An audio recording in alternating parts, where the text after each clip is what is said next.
The park was quiet that afternoon, save for the occasional rustling of leaves in the gentle breeze and the distant hum of city traffic. Snoop sat on a weathered blue bench near the fountain, his hood pulled low over his face. His coat was patched and frayed at the edges, looking like it hadn't seen a washing machine in years. A brown paper bag rested beside him, crumpled and stained, and his sneakers, mismatched and worn, peeked out beneath the hem of his jeans. The quiet of the park was disrupted when a police cruiser slowly rolled into the parking lot. Two officers stepped out, their boots crunching on the gravel as they surveyed the scene. One of them, a younger officer with a buzz cut and a badge that gleamed in the afternoon sun, adjusted his belt as he exchanged a glance with his partner.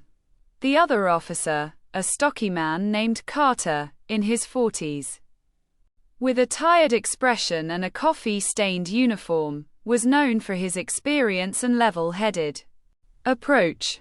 And quote, another vagrant, and quote, the younger officer, Martinez, muttered, nodding toward Snoop on the bench. And quote, this park is turning into a homeless camp. Let's see what he's up to.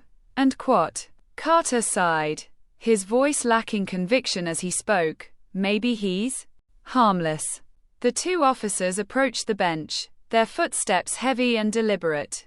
Snoop didn't react. His gaze remained fixed on the ground as if he hadn't noticed them. You can't sit here all day, Martinez said sharply. His tone clipped. This is a public park, not your living room.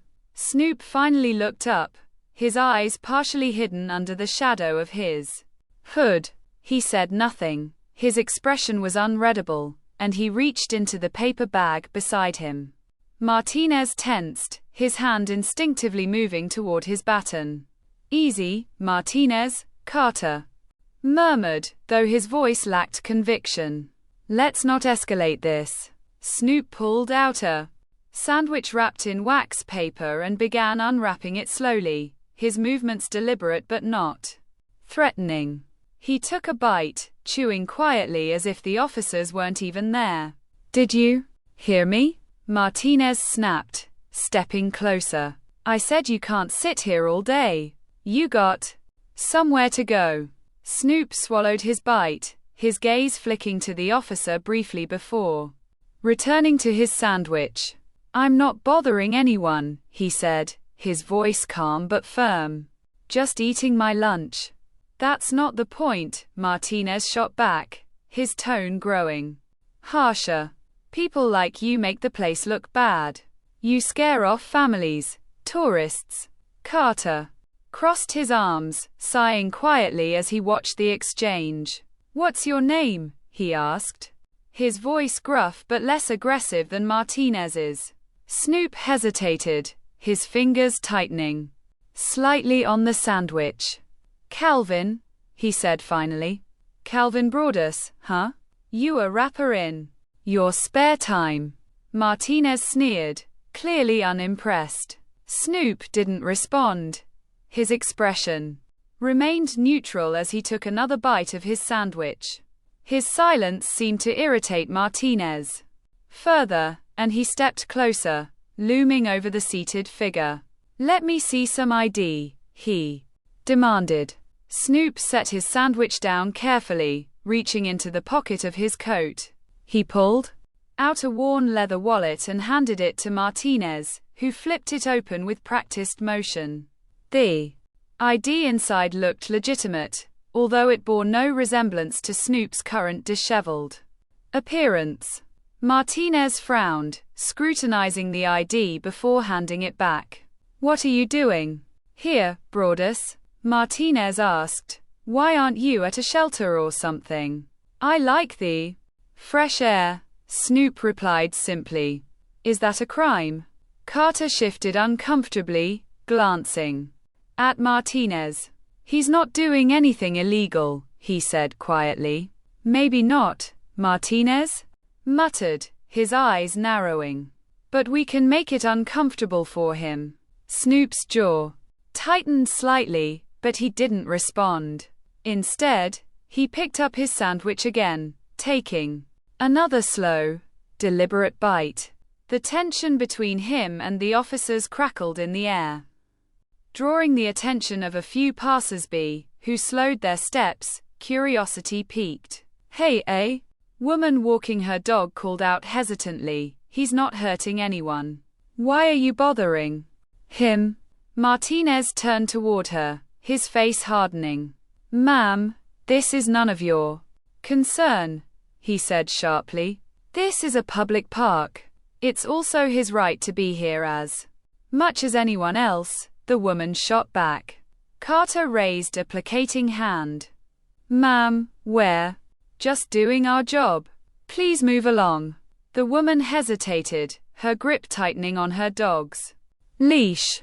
She glanced between Snoop on the bench and the officers, finally shaking her head and continuing on, muttering something under her breath. Snoop watched her go, a flicker of amusement passing across his face before he set his sandwich down again, brushing crumbs from his lap. "Am I free to go?" he asked, his tone calm but with a subtle edge. "Yeah," Carter replied. "You're not under arrest." "Then you might want to find somewhere else to sit," Martinez warned.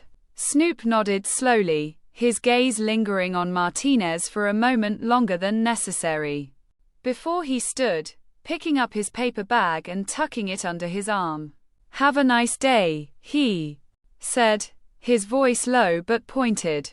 As Snoop walked away, Martinez muttered to himself, "You see, the way he looked at me. Guy thinks he's better than us." Carter watched him. "Let it go," he said. "He's not worth the paperwork." But Martinez couldn't let it go. His mind raced with possibilities, small details that hadn't seemed quite right. The way Snoop had spoken, calmly, almost too calmly, the way he had seemed unafraid, as if he was playing some hidden game. "There's something off about him," Martinez said to himself, his jaw tightening as he climbed back into the cruiser. "I don't trust him." Meanwhile, Snoop had made his way to a quieter part of Central Park, settling on another bench beneath a cluster of old oak trees. The paper bag rested beside him, untouched, as he leaned back and closed his eyes.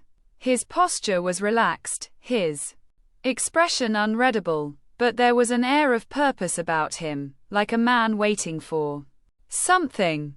It didn't take long for his solitude to be interrupted. A pair of joggers approached, their sneakers crunching on the gravel path. One of them slowed as they noticed him, nudging his companion, his curiosity piqued. "Yo, you homeless or something?" he called out. Snoop didn't respond, his expression calm as he watched the joggers with detached curiosity. The teenager's tone grew more mocking. "You lose your house playing Fortnite or what?" Snoop finally spoke, his voice low and measured. "You should get going," he said, his gaze steady. "This isn't a place for games." The teenager hesitated, his laughter faltering as he exchanged uncertain glances with his friends. There was something in Snoop's tone, quiet but commanding, that made them second-guess their decision. But before they could decide whether to leave or push further, the sound of another police cruiser pulling up nearby drew their attention. Martinez was back, his eyes immediately locking onto the group. "What's going on here?" he called, his tone sharp. The teenagers scattered, their bikes kicking up dust as they pedaled away. Martinez barely spared them a glance, his focus fixed instead on Snoop. "You? Again?" he said, stepping toward him. "Couldn't find another park to loiter in. Do I need a reason?"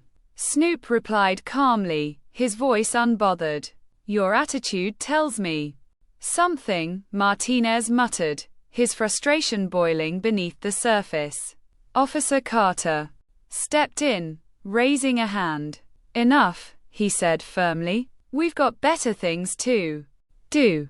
But Martinez wasn't ready to back down.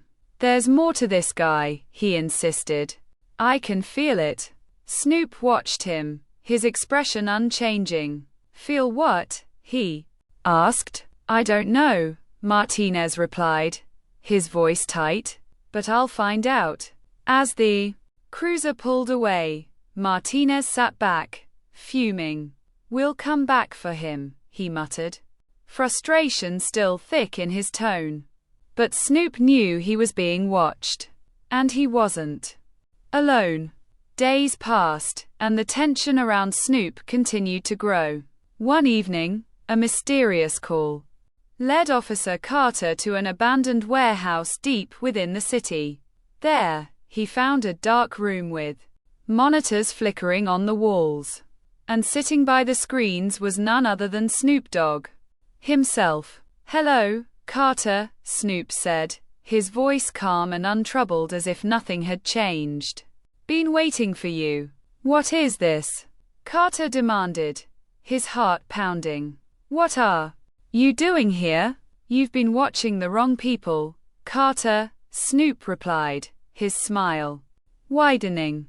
Turns out, there's a lot more to this story than we both thought. Carter's mind raced. Who was Snoop Dogg really? What game was he playing? Before he could ask another question, the monitors came to life, revealing hidden activities and moments of corruption that had been concealed for far too long. Suddenly, everything became clear. Snoop's experiment wasn't about exposing homelessness, it was about unveiling a larger truth, the one the city had tried so hard to keep hidden. And as Carter stared at the